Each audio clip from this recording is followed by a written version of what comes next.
계산주의를 설명하기에 앞서서 기능주의와 계산주의의 관계에 대해서 먼저 언급할 필요가 있겠습니다. 계산주의와 기능주의의 관계를 놓고서는 너무나도 많은 설왕설래가 존재하기 때문에 명확한 관점을 갖기에는 약간의 혼란스러움이 존재하는 듯합니다. 다만 여러 자료들을 살펴본 결과 다음과 같이 주요 맥락을 정리할 수 있을 듯합니다.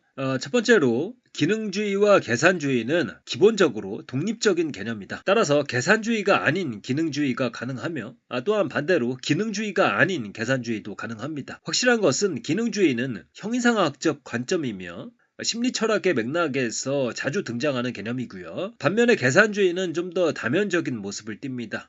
어느 때는 인지과학에서 연구 프로그램 중에 하나로 소개가 되기도 하고 또 어느 때는 심리철학의 맥락에서 기능주의의 특정한 버전으로 소개가 되기도 합니다. 두 번째, 기능주의는 그 이론이 주창된 이후에 빠르게 인지과학의 공식적인 철학으로 자리를 잡습니다. 이때 인지과학자들에게 각광을 받은 것은 최초의 기계적 기능주의가 아니라 계산적 기능주의입니다. 이 기계적 기능주의는 마음은 튜링 기계라는 슬로건으로 대표될 수 있고 계산적 기능주의는 마음은 뇌의 소프트웨어라는 슬로건으로 대표가 될 수 있을 듯합니다. 기능주의가 계산주의를 수반하는가 그렇지 않은가에 대해서는 여전히 많은 학자들의 의견이 엇갈리고 있습니다. 세 번째, 요사이 인지과학이나 신경과학에서 언급하는 기능주의는 계산론적 기능주의를 의미하는 경우가 많습니다. 기능주의와 계산주의의 개념이 결합된 것인데 많은 이들은 구분 없이 기능주의 혹은 계산주의로 지칭하며 실제로 다루는 내용과 맥락은 대동소이한 경우가 많습니다. 많은 사람들이 이 용어들과 관련하여 이해에 어려움을 겪는 이유 중에 하나라고 생각이 됩니다. 그렇다면 심리철학의 맥락에서 계산주의에 대해서 간단하게 알아보도록 하겠습니다. 인지과학 프로그램으로서의 계산주의는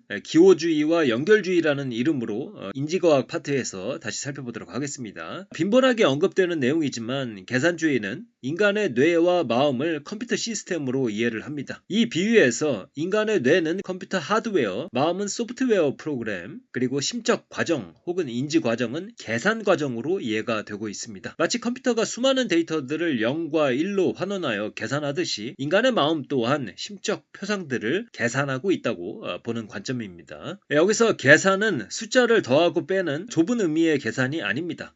계산주의의 계산은 명시적 규칙, 즉 계산 법칙, 추론 규칙, 통사 혹은 의미의 규칙 등을 어떤 독립적인 수, 전제, 문장들에 적용하는 넓은 의미의 계산이라고 할 수가 있겠습니다. 예컨대 문장은 논리적 기호로 표시할 수 있으며 논리적 기호는 규칙에 의거해 계산할 수 있다는 식입니다. 이를 심적 상태가 사고 언어 또는 마음어의 문장들로 이루어져 있다는 사고 언어 가설과 결합해 보면 결국에 인간의 마음은 언어적이며 논리적인 형식을 띠고 있으며 따라서 계산으로 구현할 수 있다는 주장으로 이어지게 되는 것입니다. 그런데 한 가지 흥미로운 점은 인간의 마음이나 컴퓨터나 논리적 형식만을 다루는 것으로 보여지지만 동시에 내용적 의미를 함께 다룰 수 있다는 점이 되겠습니다. 이를 위해서는 구문론과 의미론에 대한 개념을 이해해야 합니다. 먼저 컴퓨터의 계산은 오로지 구문론적 속성만을 다룹니다. 인간이라는 단어는 이런 자음과 모음 등으로 구성되어 있음을 알 수가 있습니다. 이러한 각각의 기호의 모양은 구문론적 속성 중 하나이며 물론 이외에도 더 많은 구문론적 속성이 존재하기는 하지만요. 어쨌든 이 컴퓨터는 기호의 모양만을 고려하여 규칙을 적용하고 조작합니다. 여기서 기호의 모양이라는 것은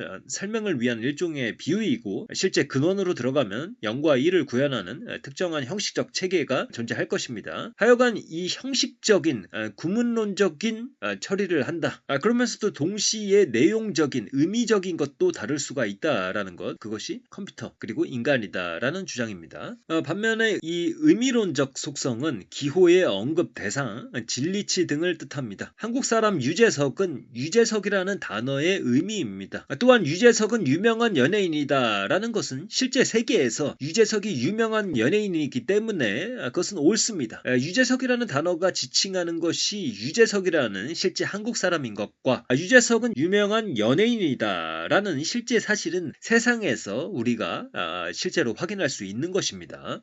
그리고 이 컴퓨터는 의미론 의미론을 직접적으로 처리하지는 않지만 구문론적인 조작을 통해서 의미론을 처리할 수 있습니다. 예컨대 모든 인간은 죽는다. 소크라테스는 인간이다. 그러므로 소크라테스는 죽는다. 이러한 논변에 있어서 실제로 컴퓨터가 소크라테스라는 인간에 대한 이해를 갖고 있지는 않지만 어쨌든 이 문장들에 대한 형식적 조작을 통해서 이 마지막 문장이 옳다라는 결론을 내릴 수가 있게 됩니다. 따라서 이 컴퓨터는 구문론적 속성만을 고려해서 계산하는 것이지만 의미론적으로도 진리치를 보존할 수가 있습니다. 그래서 계산주의는 인간의 사고 또한 이와 같은 것이 아니겠는가? 즉 인간의 사고 또한 구문론적 형식적인 속성만을 조작하는 것이지만 동시에 의미론을 처리하고 있는 것이다. 그런데 과연 이 구문론만을 다루는 계산이 진정으로 의미를 다룰 수 있는 것일까요? 여기에 대해서 의문을 제기하는 유명한 논변이 바로 존 썰의 중국어방 논변입니다. 이에 대해서는 추후 기능주의와 계산주의에 대한 다른 비판 논변들과 함께 살펴볼 예정입니다. 여기서는 간단히 구문론과 의미론을 별개의 것으로 이해하는 이 존 썰과 같은 학자들이 존재한다는 것만 기억하시면 되겠습니다.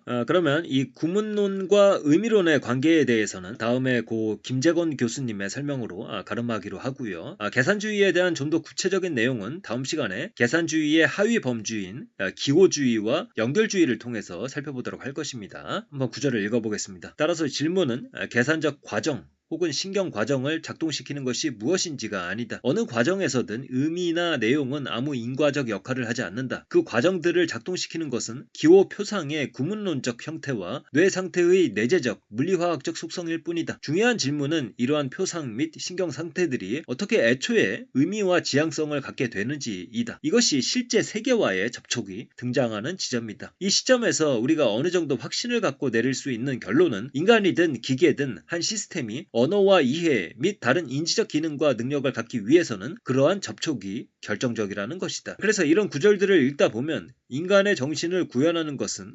본질적으로 언어 모델 단독으로는 부족하고 세계 모델이 필요하다는 작금의 여러 주장들을 떠올리게 됩니다. 그래서 오늘은 계산주의에 대한 기본적인 내용들을 간단하게 살펴봤고요. 다음 시간에 좀 더 자세히 살펴보도록 하겠습니다. 감사합니다.